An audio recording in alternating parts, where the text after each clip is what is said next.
One of the most fascinating and eerie locations in St. John's, Newfoundland, is the Newman Wine Vault, now a provincial historic site and a museum open to the public. During its heyday in the late 19th century, two employees decided to mark the end of a long day with a few glasses of Newman's famous port, which was strictly forbidden. They had found an unmarked barrel, and assuming it would not be as easily missed, began to pry it open. The moment they did, an unearthly moaning began to echo through the tunnels of the wine vault. The two convinced themselves it was the wind. They began to share their first glass of port, but the moaning continued. They decided to investigate, concerned that there could be someone else in the wine vault that might report their impromptu celebration. They searched the catacombs, but found they were in fact all alone. They decided it was safe to return to their barrel of port.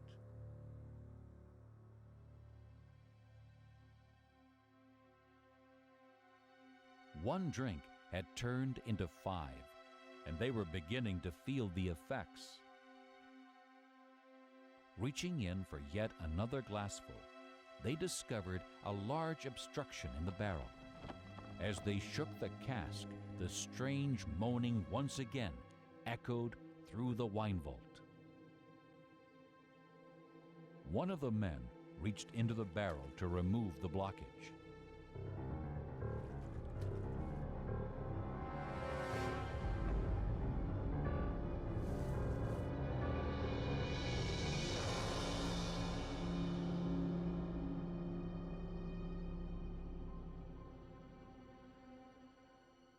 Apparently, one of Newman's employees had died aboard a ship en route from England to Newfoundland, and during the voyage, his body had been preserved in an unmarked barrel of Newman's port.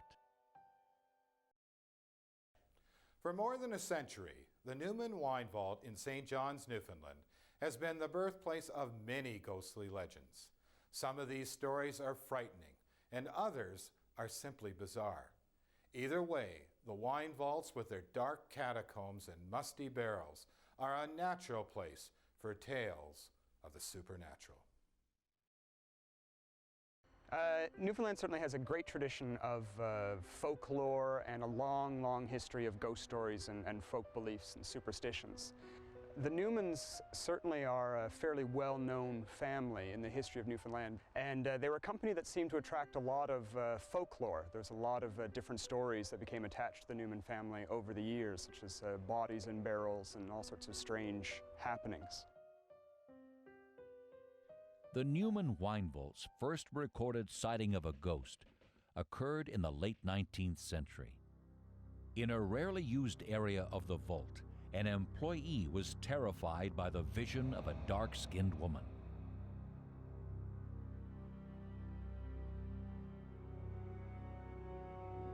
She stared at him with a forlorn expression. As she slowly approached him, she revealed her shackled hands.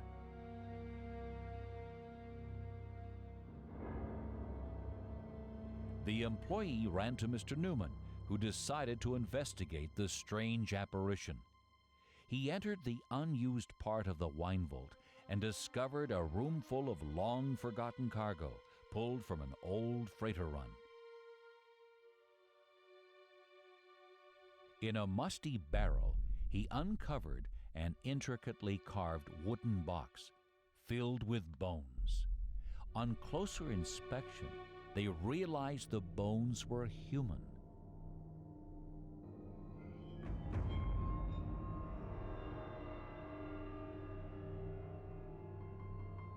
There was a bundle of fine red silk from the West Indies.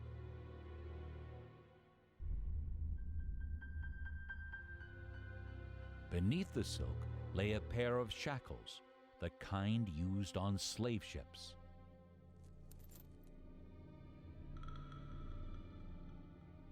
But most horrifying of all was a human skull. Newman gathered the ghoulish remains to arrange a proper burial for this forgotten soul. Clearly, one of the charter ships used by Newman's company had been supplementing their income by trafficking in slaves. The spirit of the shackled woman was no longer seen walking the halls of the wine vault, and perhaps being given a proper burial finally allowed her to find peace. She did, however, make one final appearance, not in reality, but in one of Newman's dreams. He dreamt of walking through the wine vault and encountering this mysterious woman.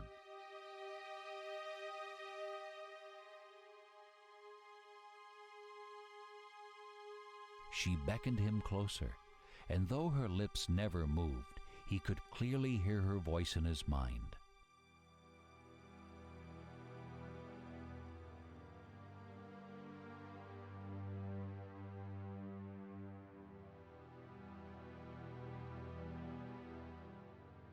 She warned him of trouble that would befall a ship and its cargo of port. The cargo had been sent out uninsured, and its loss would bankrupt Newman.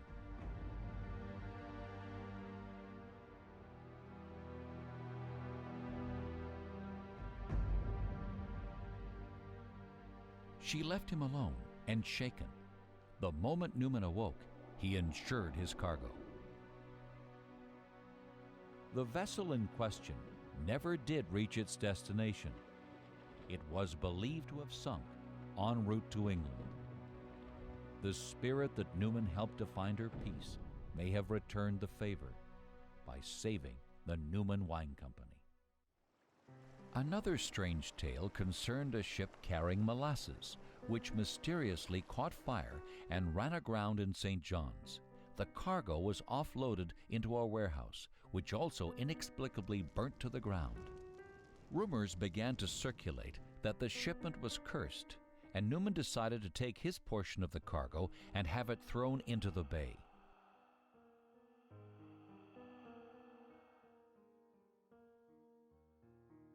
As the barrels were being removed from the vault, Newman noticed that a small cask was partially opened. The barrel was not filled with molasses.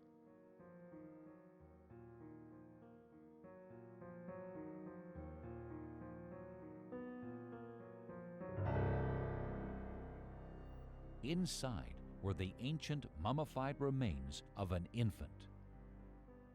Newman carefully removed the tiny body from the barrel. He was unsure if the child had been murdered or if this was some treasured artifact stolen from the West Indies or Africa.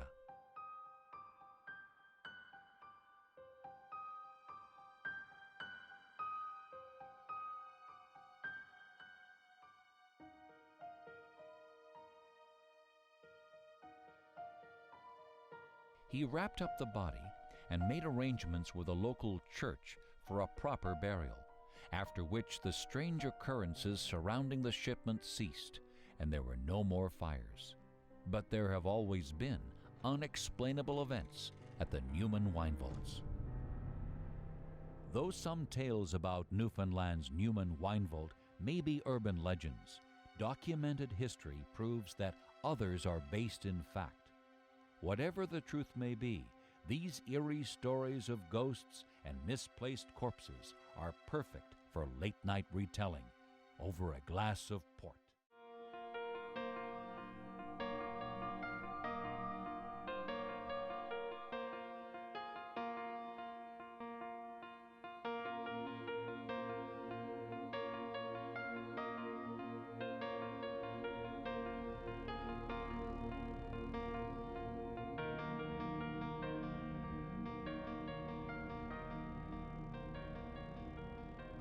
This story of mystery and intrigue began on a seemingly normal day in May 1956.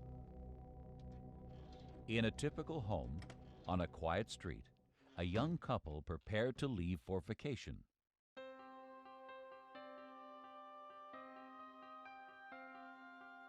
Alan and Margaret Campbell were off to their cabin on Trout Lake near North Bay, Ontario.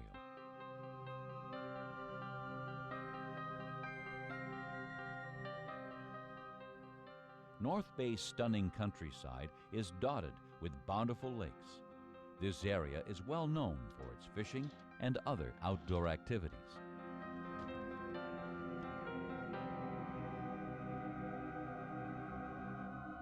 Just 4 hours north of Toronto, North Bay has some of the most splendid beaches and well-stocked lakes in all of Ontario. However, North Bay has more to offer, a mystery. Our mystery remains unsolved to this very day. Like the Campbells, the marvelous beaches enticed many other families to make Trout Lake their yearly vacationing spot. During its peak season, the beaches are packed with vacationers, many of whom live in cottages right by the lake. But Alan and Margaret chose a more isolated location for their cabin. Based on police reports and testimonials of the Campbells' neighbors, it was surmised that they had a simple day planned, a chance to escape the hectic routine of everyday life and relax on the beach near the cool waters of the lake. The couple enjoyed coming to their cabin. It was always therapeutic. They had purchased this cabin shortly after their wedding, and it had become their sanctuary. Alan sat in his chair by the water and basked in the warm sun. Margaret brought him a cold glass of water, and the two chatted for a while, discussing, among other things, dinner plans. Then she went back to the cabin, leaving Alan to relax on his own.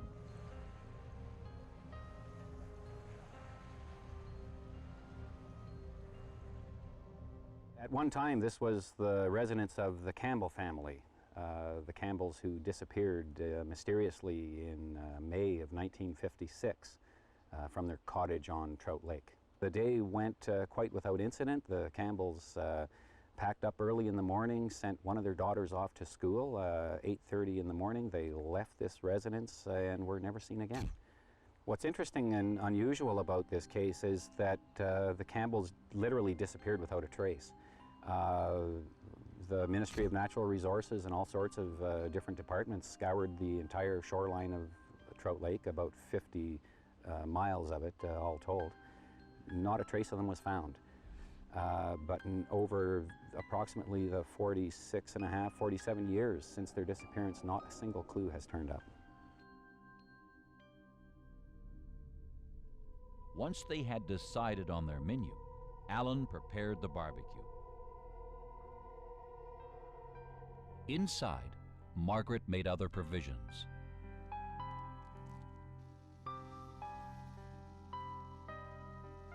The day was going exactly as planned, stress-free and relaxing.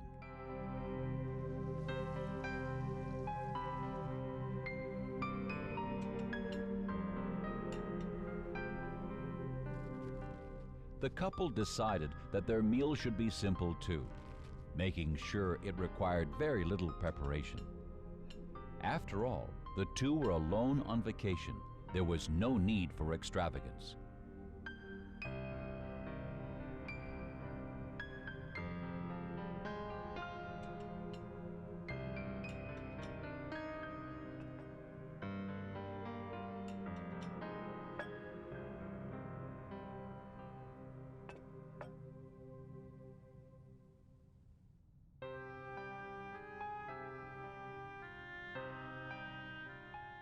The table was set, and the young couple sat down to enjoy their much-anticipated dinner.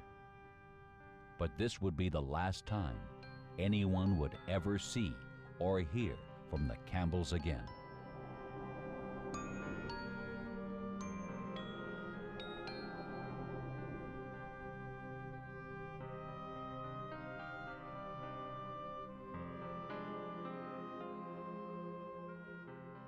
A concerned neighbor called the police.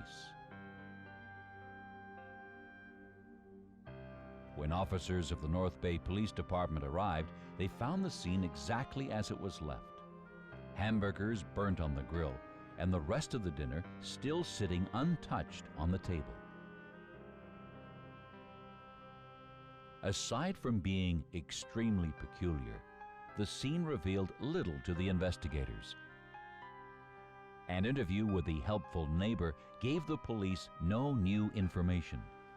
The neighbor and the two police officers retraced Alan and Margaret's steps before their disappearance, but it was to no avail. There was simply no explanation, not a hint of evidence that could provide answers about what had happened to the Campbell family.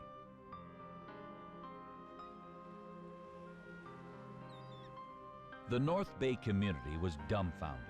How could these people have simply disappeared without a trace?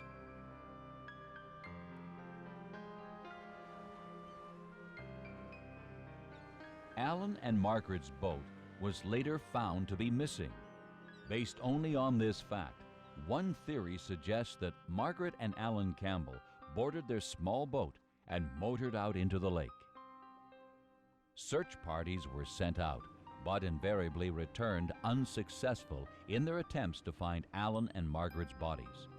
The Campbells had simply vanished. 40 years have passed, and the case remains open and unsolved by North Bay police. To this day, not a shred of evidence has been uncovered to explain the mysterious disappearance of Alan and Margaret Campbell. In 1915, a woman was walking along a country road on the outskirts of Wilno, Ontario. As she passed an abandoned farmhouse, she thought she noticed something moving in the window. As she neared, she could make out the figure of a young girl staring out of the window. Curiously, she approached the home, hoping to get a closer look.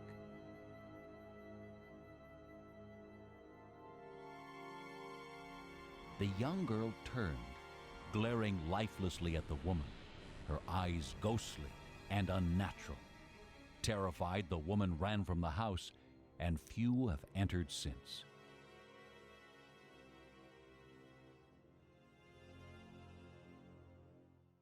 Every town with a long history has its own ghost stories, and the village of Wilno, Ontario is no exception.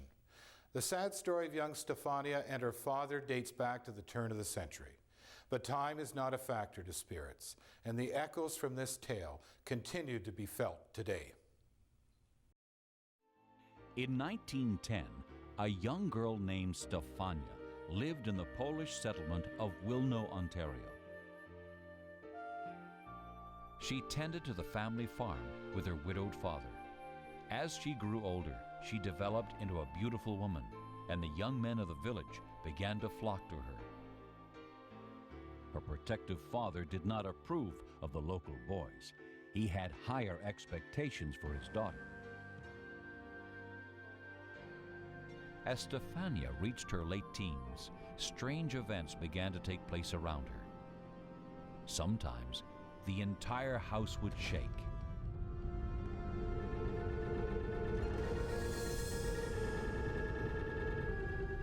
Terrified, Stefania began sleeping surrounded by religious artifacts for protection. But a strange force seemed to envelop her anyways. The religious objects would vanish, and a mysterious dark figure would come for her as she slept. The entity would attack her, pulling at her bedsheets as if trying to lay claim to her.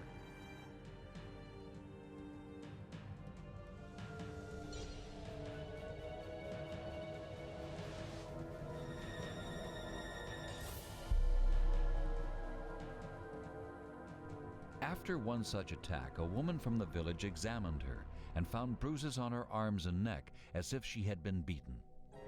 This woman and many others in the village were convinced an evil spirit was trying to possess Stefania. This would be terrifying for anyone, but especially an innocent young girl. The pious and superstitious people of the village believed that Stefania and her father brought this evil upon themselves through either a lack of faith or some shameful sin against God. The two soon found themselves shunned by the fearful townsfolk who were once their friends. Terror and exhaustion took its toll on Stefania, and one day she collapsed. Her father found her near dead.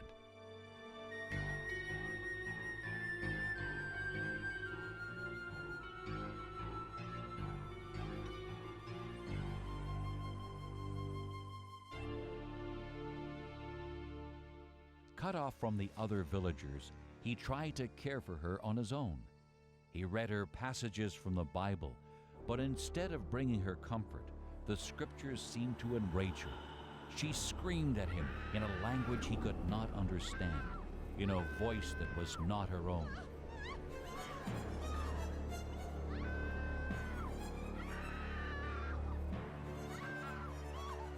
Only when he stopped reading would she fall back to sleep.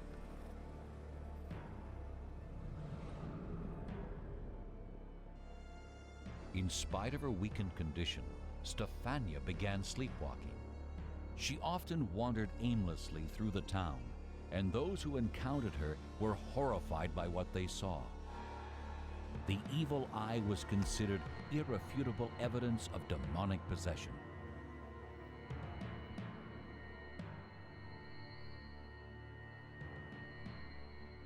Stefania's father struggled to come to grips with what was happening. One day, she began to cry out. He ran to her, and she spoke to him in her own voice, telling her father of her love for him.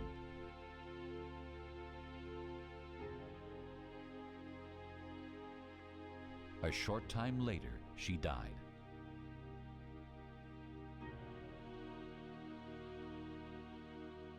The people of the village seemed relieved, believing that Stefania's death would also mean the death of the demonic force that possessed her soul. The villagers refused to allow Stefania to be buried on consecrated ground unless her body was laid out for several days, hoping that this would cleanse her and drive away the evil she carried inside her. Her father had no choice but to obey their wishes, and he began a lonely vigil, awaiting the day he could bury Stefania beside her mother. As he fell asleep next to his beloved daughter, something incredible occurred. He awoke to find Stefania's body had vanished. Stefania's father grabbed a lantern and spent the entire night searching for his daughter. His pleas for help were ignored by the villagers, and finally he made his way to the cemetery. No one knows what he found there because he never returned. Over 75 years have passed, and many people believe he may still be searching for his lost daughter.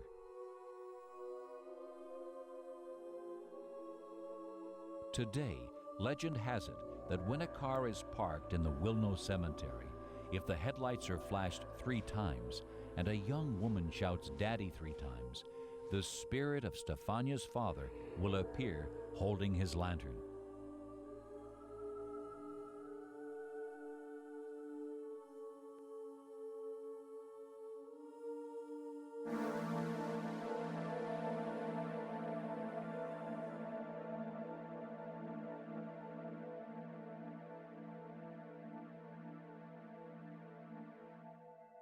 The figure will approach the car and then walk back the way it came.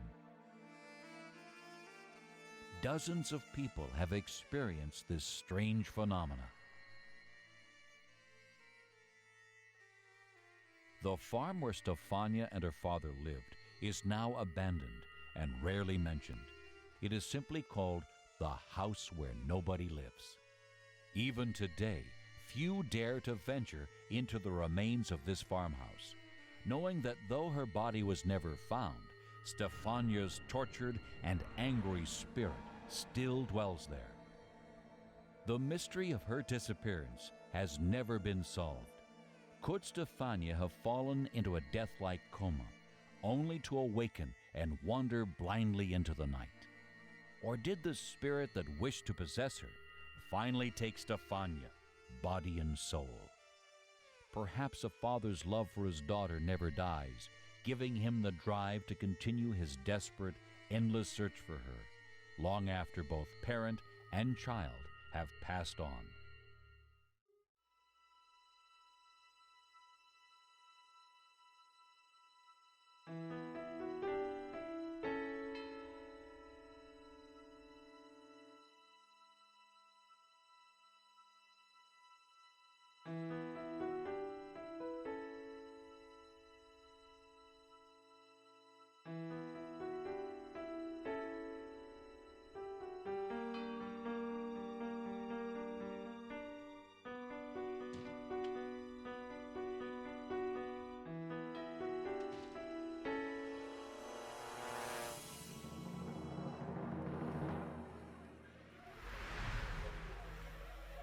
When an employee of the restaurant Heritage arrived early to open up, a strange feeling came over her as she got inside.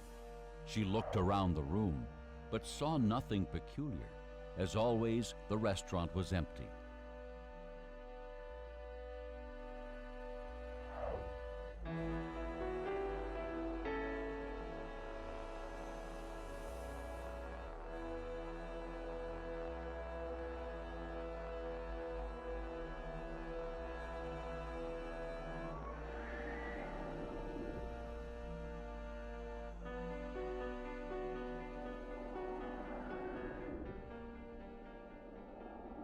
And then, out of nowhere, the apparition of a ghostly woman wearing only a nightgown appeared. The figure seemed to be staring intensely into the employee's eyes. While the origins of this spirit are uncertain, those who have encountered her wandering around the building swear to her existence. A building's history impacts greatly on its present-day activities. Events which happened within its walls several years ago may still play a large role in a building's paranormal anomalies. Such is the case with the restaurant Heritage in Cumberland, Ontario.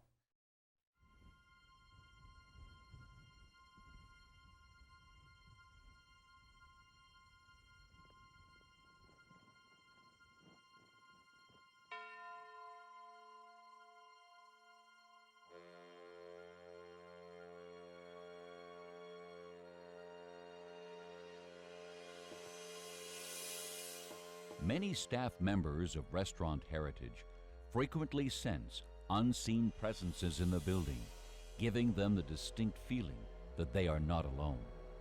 Another young employee watched as the door to the kitchen mysteriously swung open by itself. Slowly and reluctantly, she entered the room.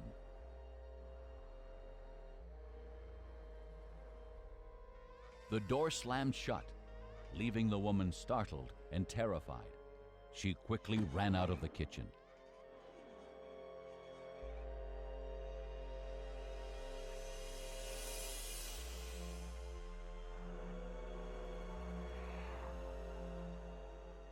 Seeking sanctuary in the dining room, she felt safe, but only for a moment.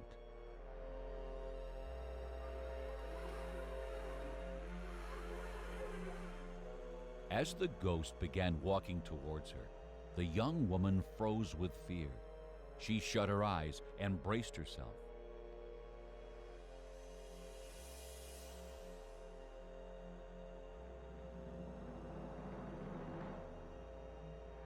And when she finally looked around again, the spirit had vanished.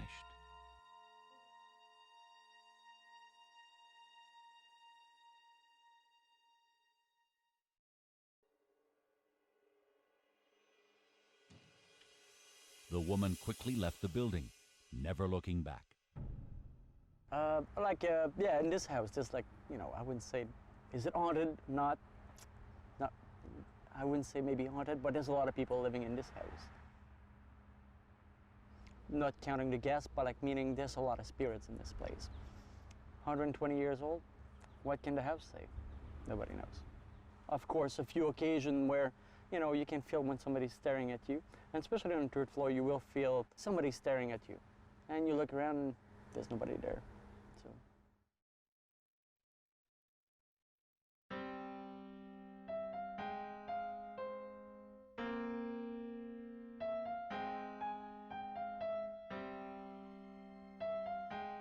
The staff have experienced several unusual ghostly encounters within the restaurant.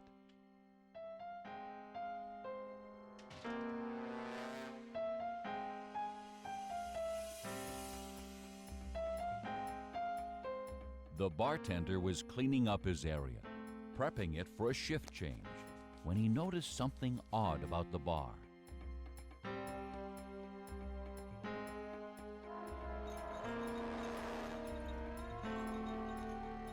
The glasses he had laid out previously had all been turned over. Even more astonishing was the sight of a woman dressed only in a nightgown walking past him.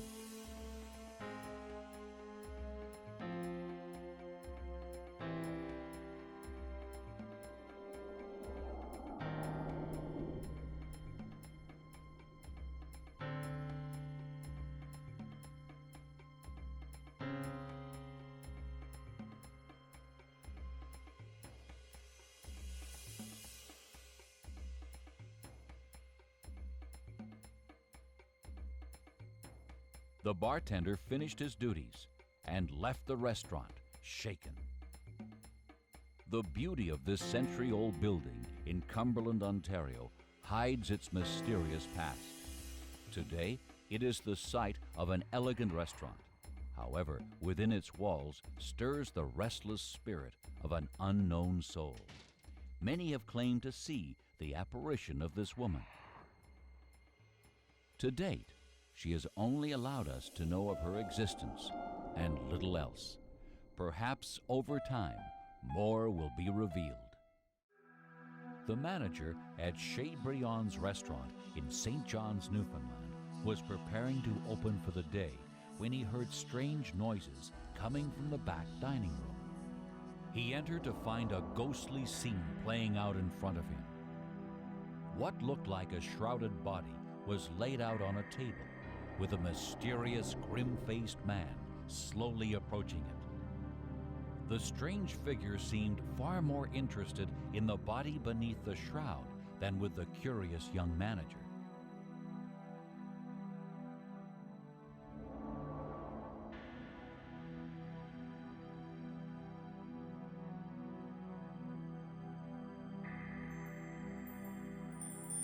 As the man pulled back the cover, the face of a beautiful woman was revealed.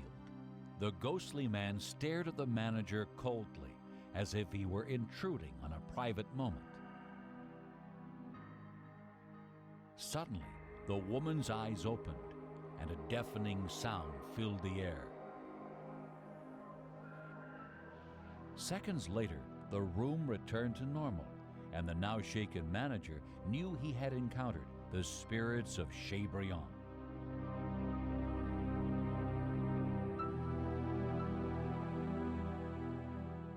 St. John's, Newfoundland's Chez Briann restaurant is recognized for its 5-star cuisine, but this building has a darker past, having been everything from a mortuary to a house of ill repute.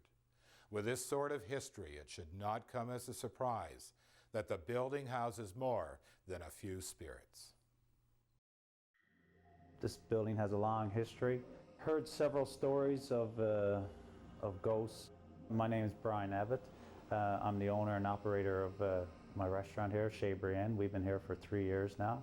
We've had one of our floor staff that actually, when she was going down over the stairs, on the second step, a smoky figure sort of went through her.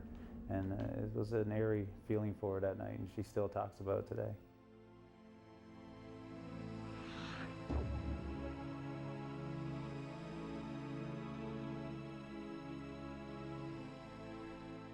The spirits that haunt the Chez Briann restaurant have one unique quality. They seem to have no fear of the living. One waitress found herself face to face with the same grim-faced man in the back dining room. He began to approach her. She was terrified and curious at the same time, having heard other people's tales of ghostly encounters.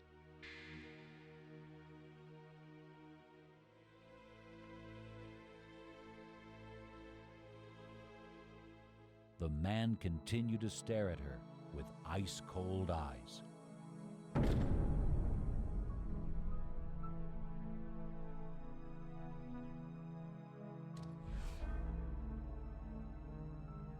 She would not be the last to encounter this mysterious gentleman.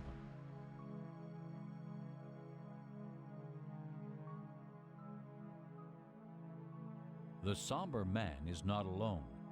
There is also another spirit that has been seen in the dining rooms at Chez Briann. For years, staff members have reported seeing a beautiful woman dressed in black wandering through the dining rooms, only to vanish into thin air.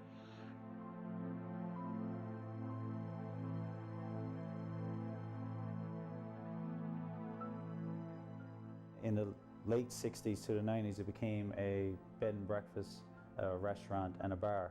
It was also a place for, well known for late night parties, somewhat of a local brothel. The building's past as an alleged brothel might explain the mysterious and flirtatious woman in black who appears either before the restaurant opens or after closing. On one occasion, she casually seated herself and beckoned to the manager. Unsure of what to make of this woman or how to react, he approached her.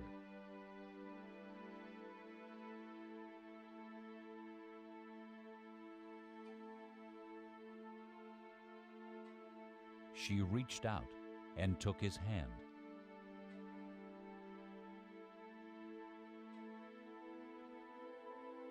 And suddenly, something terrifying happened.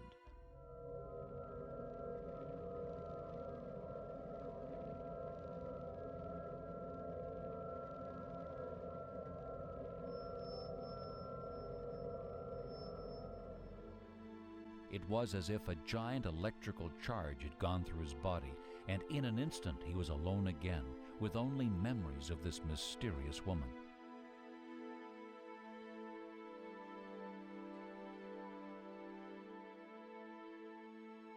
Another explanation for the hauntings at Chez may be the building's history as a funeral home.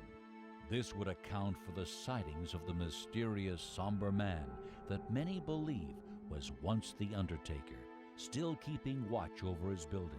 But perhaps the most disturbing images of all are of the many cadavers laid out as if being prepared for embalming by the cold, lifeless hand of the undertaker.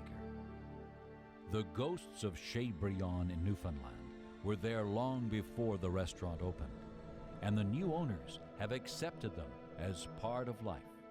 In this very haunted city, having a spirit or two in a building is simply part of everyday business.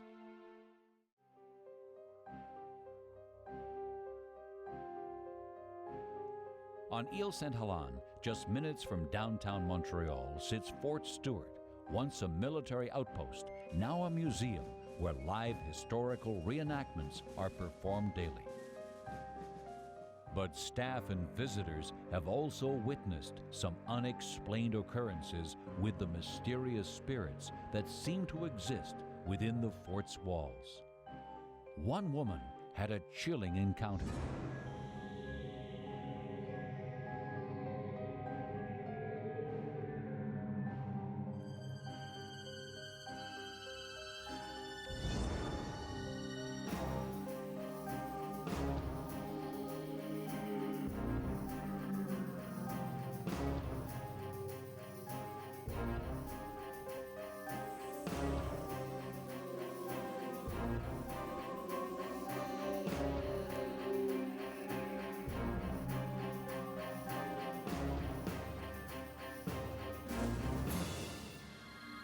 As the spirit passed through her body, she felt as if her blood had momentarily turned to ice.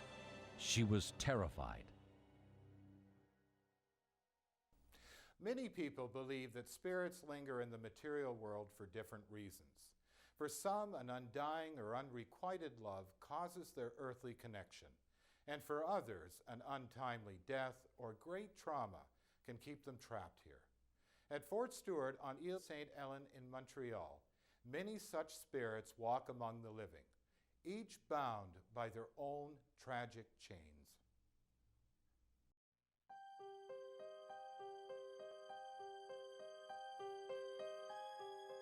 Fort Stewart was first built in the early 1800s. The history of the fort has been gloomy. Inside the fort itself, apparently Stewart, who was the founder of the fort, is also one of the roaming spirits, because a lot of the people who have been working there for years, especially the night watchman, has reported of seeing numerous apparitions of Stewart himself.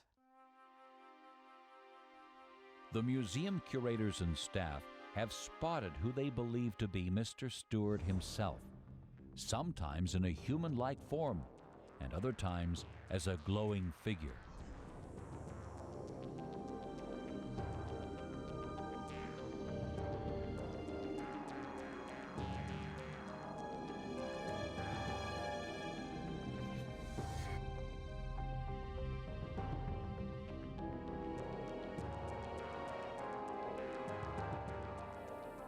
The spirit of Mr. Stewart has also been seen around the exhibits, as if he is keeping an eye on the museum and its displays.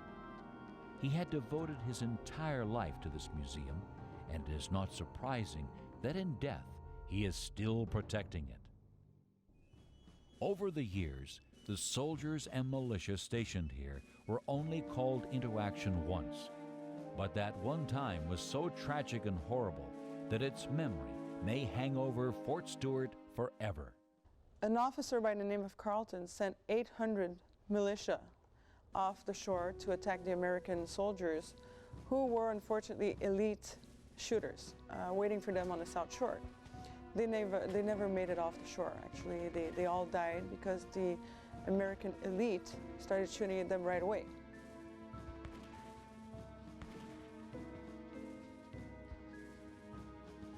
This could be one of the reasons why the fort itself is haunted.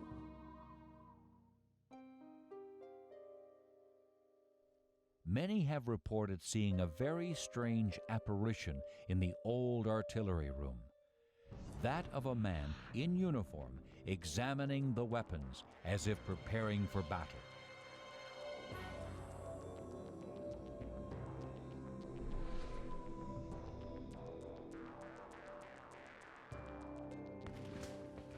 Could this be the spirit of one of the 800 men who died in Carleton's disastrous military expedition?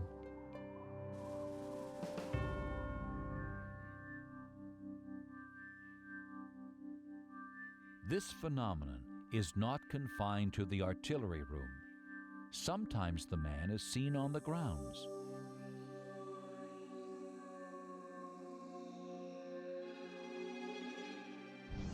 Witnesses have reported him near the wall, staring out at old Montreal, perhaps longing for the place that was once his home.